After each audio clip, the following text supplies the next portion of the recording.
नमस्कार, आप देख रहे हैं आज तक। आपके साथ मैं हूं सईद अंसारी। इस वक्त की बड़ी खबर, दाऊद इब्राहिम पर भारत यूएई को डॉजियर सौंप सकता है।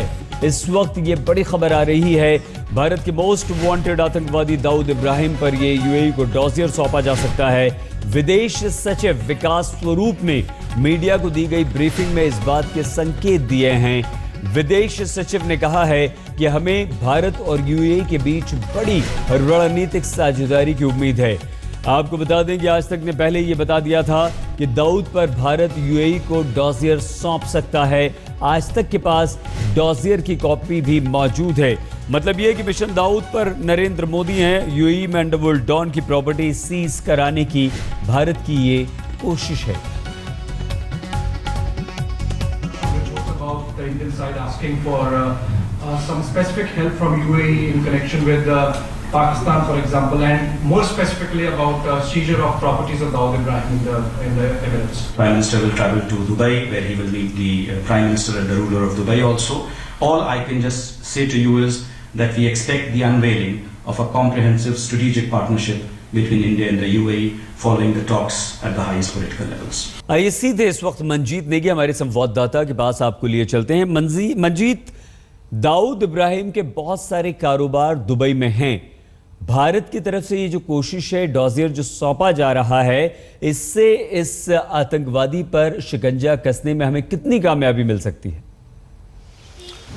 देखिए सईद, दाऊद का जो पूरा कारोबार है उसमें सबसे अहम कड़ी इस डॉजियर के मुताबिक सबसे अहम कड़ी दुबई है, क्योंकि 8 देशों में दाऊद का जो कारोबार फैला हुआ है उसमें सबसे ज़्यादा कारोबार दुबई में है। 1 लाख करोड़ से ज़्यादा का कारोबार बताया जा रहा है। राष्ट्रीय सुरक्षा सलाहकार अजीत डोभाल ने इन्फोर्समेंट डायरेक्ट की मदद से जो डॉजियर तैयार किया है उसमें 8 देशों में और 4 महाद्वीप में उसकी संपत्ति की पूरी जानकारी तैयार की गई है। और ख़ासतौर से सबसे ज़्यादा जो कारोबार वो दुबई में बताया गया है, जहाँ पर होटल इंडस्ट्री, कंस्ट्रक्शन, हवाला और दूसरे कारोबार में उसका पैसा लगा हुआ है।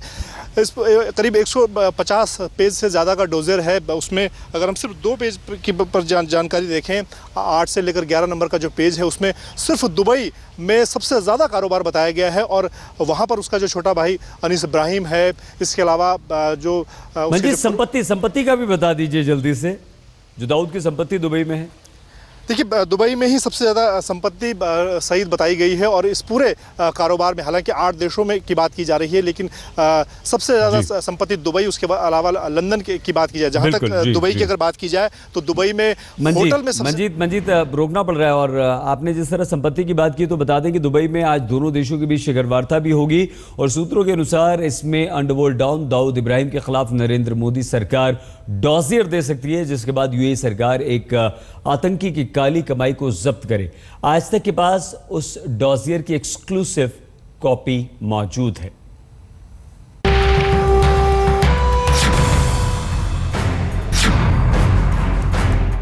हिंदुस्तान की सरहद से 2600 किलोमीटर दूर मोदी पहुंचे तो एक बड़े मिशन के साथ, मिशन दाऊद इब्राहिम।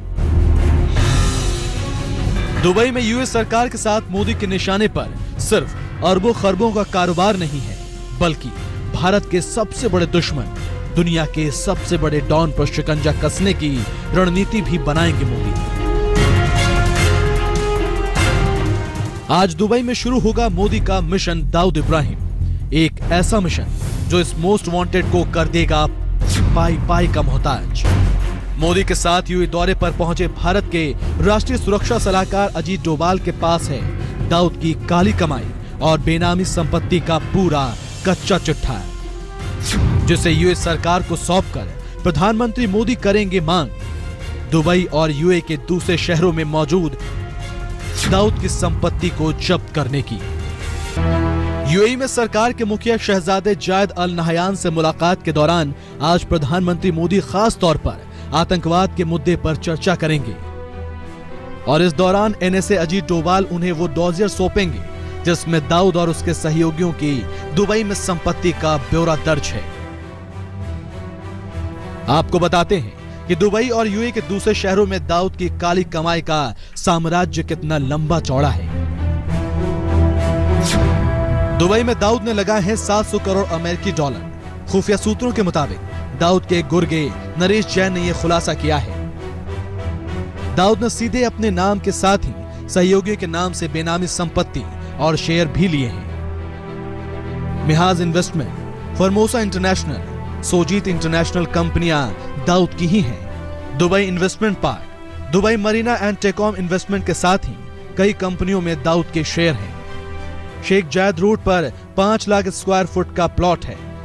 बुर्ज खलीफा में कई विला, दुबई मरीना में लाडोल से विला। हाल ही में दाऊद ने 3 लाख दिरहम में एक प्लॉट का सौदा किया। कई शिपिंग कंपनियों में भी लगा है दाऊद का पैसा।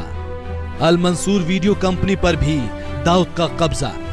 दुबई से सट्टे का बड़ा रैकेट चलाता है दाऊद। दुबई में दाऊद का भाई अनीस इब्राहिम गोल्डन बॉक्स नाम की कंपनी चलाता है। हिंदुस्तान के भगोड़े आतंकी को कानून के शिकंजे में लाने के लिए मोदी का ये मास्टर स्ट्रोक अगर दुबई में काम कर गया तो ये दूसरे मुल्कों में फैले दाऊद की काली दुनिया की बर्बादी का आगाज होगा, जिसका अंजाम वही होगा जो मोदी चाहते हैं, हिंदुस्तान चाहता है। भारत के सलाखों के पीछे दुनिया का सबसे बड़ा डॉन। दिल्ली से आनंदी और मंजीत नेगी के साथ आज तक ब्यूरो। एक तरफ अंडरवर्ल्ड डॉन दाऊद इब्राहिम पर शिकंजा कसने की तैयारी है तो दूसरी तरफ देश में स्मार्ट सिटी बनाने का सपना देखने वाले प्रधानमंत्री नरेंद्र मोदी यूएई की स्मार्ट सिटी मस्दर को देखने पहुंचे। मस्दर का उन्होंने दौरा किया।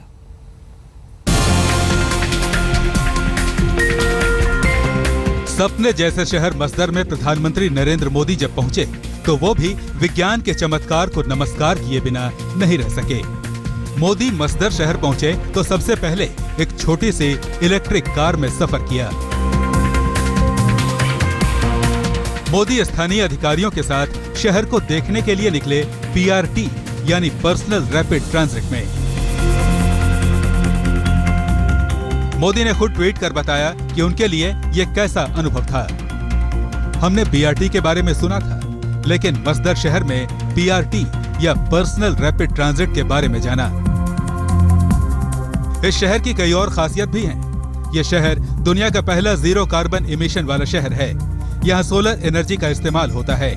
इमारतों को इस तरह बनाया गया है कि पुरानी वास्तुकला और आधुनिक आर्किटेक्चर का बेजोड़ नमूना नजर आए। इस्तेमाल कुछ इस तरह कि अबू धाबी के मुकाबले यहाँ का तापमान 10 डिग्री सेल्सियस तक कम रहता है। प्रधानमंत्री मोदी का सपना देश में स्मार्ट सिटी के विकास का है, इसलिए वो मस्दर शहर में तकनीकी इस्तेमाल की बारीकियों को गहराई से समझते देखते गए। उन्होंने ट्वीट कर इसका जिक्र भी किया। उन्होंने डिजिटल साइन किए तो आधुनिकता का गुणगान भी किया और ट्वीट कर कहा, मस्दर में विज्ञान जिंदगी है। भारत को मस्दर बनाने में अभी भले ही वक्त लगे, लेकिन प्रधानमंत्री जिस तरह से मस्दर में रुचि दिखा रहे हैं उससे साफ है कि मस्दर ने उन्हें काफी प्रभावित किया है। आज तक ब्यूरो। मस्दर बेहद खूबसूरत, शानदार स्मार्ट सिटी और टेक्नोलॉजी का जबरदस्त इस्तेमाल है। तो दूसरी तरफ राजनीतिक दांवपेच भी चल रहे हैं। कहने के लिए तो प्रधानमंत्री नरेंद्र मोदी इस दौरे पर देश में निवेश के लिए उद्योगपतियों को संबोधित करने गए थे, लेकिन इस बीच प्रधानमंत्री नरेंद्र मोदी ने अपने राजनीतिक विरोधियों को भी निशाने पर लिया। यूपीए पर भी निशाना साधा। क्या कहा व्यापारियों से प्रधानमंत्री नरेंद्र मोदी ने, देखिए। यहाँ कुछ कठिनाइयों के संबंध में मेरे सामने जानकारी आई है। अब ये जो कठिनाइयां हैं वो मुझे विरासत में मिली है, लेकिन मुझे विरासत में मिली है इसलिए मैं भाग नहीं सकता हूं, क्योंकि मैं जो अच्छाइयां हैं वो तो ले लूं और बुराइयां हैं उसको छोड़ दूं, ऐसा तो कोई दुनिया का नियम नहीं हो सकता है। लेकिन मैं आज आपको इतना विश्वास दिलाता हूं कि सरकार की अपनी अनिर्णायकता के कारण, लेथार्जी के कारण, इनडिसिसिव के कारण, गलत परसेप्शन के कारण जो चीजें रुकी है उसको मैं सबसे पहले सुलझाने की दिशा में प्रयास करूंगा। कुछ चीजें हैं जो काफी कॉम्प्लिकेटेड हैं, वो कोर्ट कचहरी का मसला बन गया है, उसमें कुछ मेरी भी मजबूरियां रहेगी, उसका सॉल्यूशन कैसे हो। और मैं पहले एक काम करूंगा, हमारे कॉमर्स मिनिस्टर को यहां भेजूंगा और मैं उनसे आग्रह करूंगा कि वो कंसर्न लोगों से सीधा उनकी बात सुने, उनकी समस्याओं को समझे और उसका रास्ता खोजे। और उस दिशा में बहुत ही निकट मेरा सबसे पहला काम ये होगा और मैं समझता हूं उससे काफी चीजें सुलझना शुरू हो जाएगा। यूएई के साथ भारत की करीब 700 फ्लाइट्स हैं, लेकिन भारत के प्रधानमंत्री को यहां आने में 34 साल लग गए हैं।